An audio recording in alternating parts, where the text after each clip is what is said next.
So you're going to start with an onion. I cut off the top and the bottom of the onion, and you're going to cut it straight down the center, and then peel it.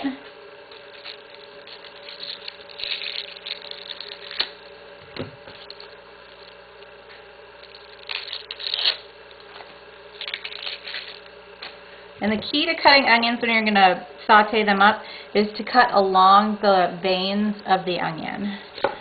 So I'm just going to slice this up.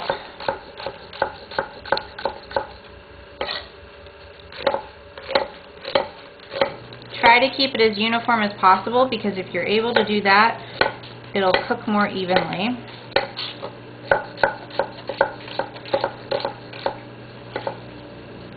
Alright, so moving on to peppers. I'm just going to push these onions off to the side of the cutting board. I have a green pepper here. You can use whatever kind you like. This was just on sale, so that's what I went with. I always cut the bottom off and slice that up. Peppers do take a little bit longer to cook than onions do, so make sure to put them in the pan first. And then just cut down the sides of your pepper. And that you can throw away.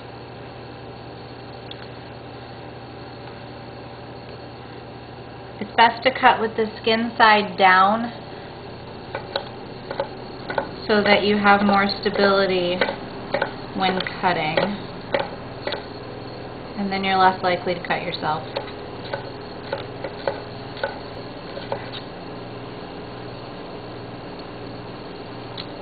Alright, so now that we've got the peppers and onions kind of cut up, I'm going to move this off to the side and grab a different cutting board to cut up the chicken.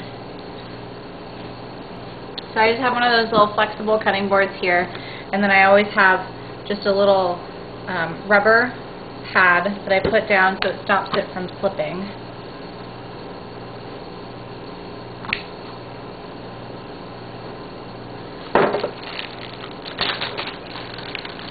And I have a couple of chicken thighs here. I think chicken thighs work best for fajitas. Although if you had chicken breast or you prefer chicken breast, you're welcome to use that instead. So chicken thighs are great because they take a lot of the work out of it for you. You don't have to pound them out because they're already pretty thin as it is. So all you have to do is slice them into semi-thin slices so that they cook up quickly. Have slightly frozen meat, it will be easier to slice. This happened to be sitting in our fridge overnight, so it's completely thawed out. But that just is a good tip. Alright, so now that my chicken is all cut up, I am going to wash my hands and put my knife in the sink, and then I'm going to season it up. So my go-to Mexican seasoning is going to be garlic powder,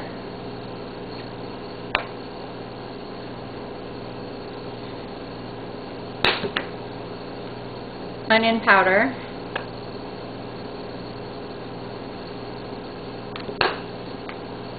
cumin,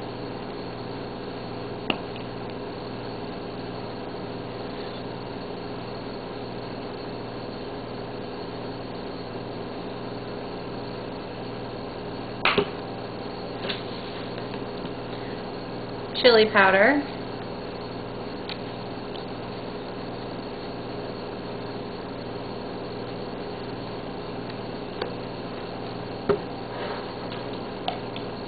kosher salt,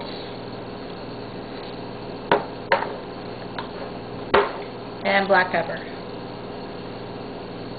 I pretty much use that seasoning blend just about every single time I make any sort of Mexican food. Then you're just going to mix that up so that the seasoning is all over.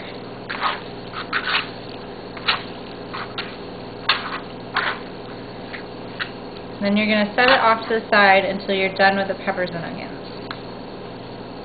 I'm going to turn the heat on high to start off with. I know a lot of people say you should start off with it lower and let it gradually heat up, but I'm too impatient for that. So I just start with it on high.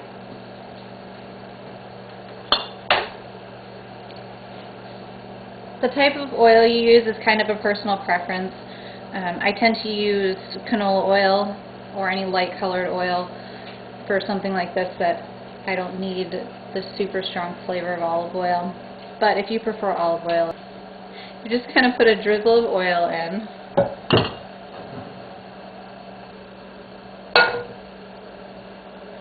When it starts to move easily across the pan, or once just as it starts to smoke, that's how you know that it's ready. You always want to use a super hot pan when you're putting anything into it. I'm going to start with the peppers.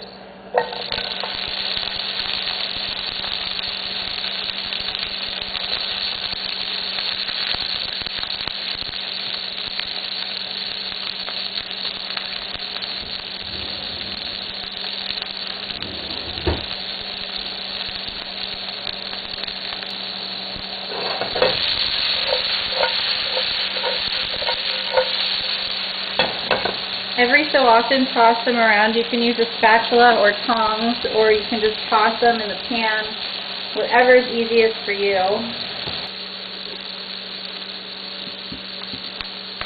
And just let it cook a little bit more until they're a little bit softer so you can add the onions.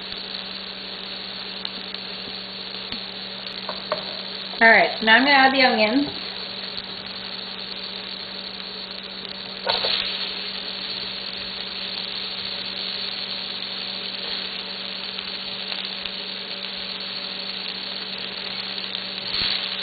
Toss it around a little bit.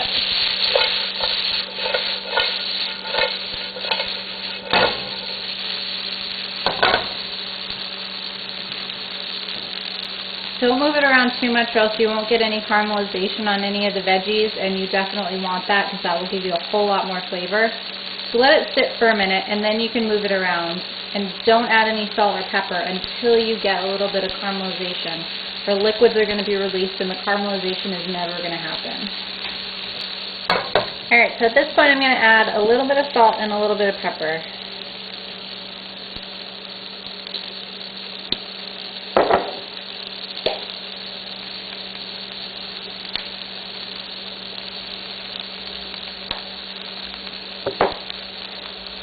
I don't usually put any of the other spices on it because I kind of overload the chicken with it, so that's going to impart into the vegetables once I put the chicken in.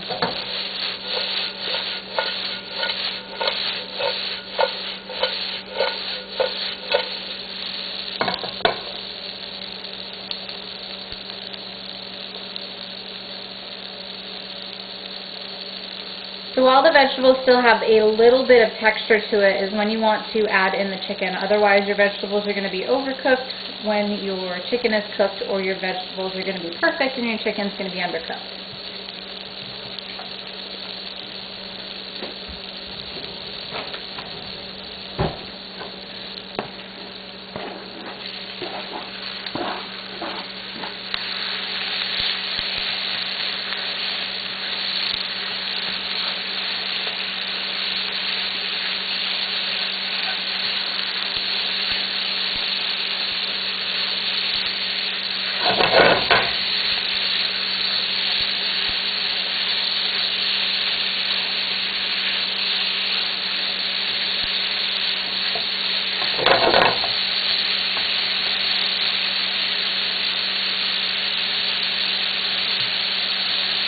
I'm going to let this sit for a minute, and then I'll toss it around a little bit, and then I'll put a lid on it, or in this case, foil.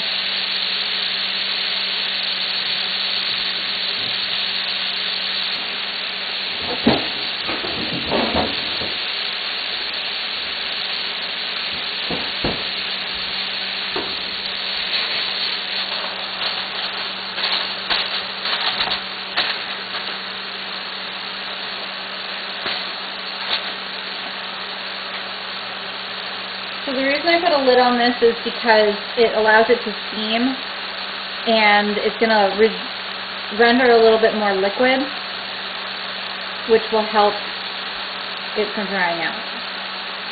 The reason why I use foil on this pan is because it's such a big pan, it didn't come with a lid.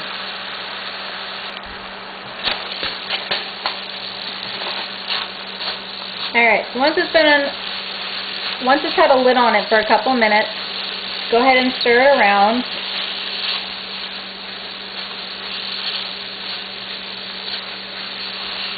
The thinner you cut up your chicken, the faster it's going to cook. So keep that in mind. If you're in a hurry, cut it up super tiny. If you're not in so big of a hurry and you prefer bigger chicken, then cut it up thicker.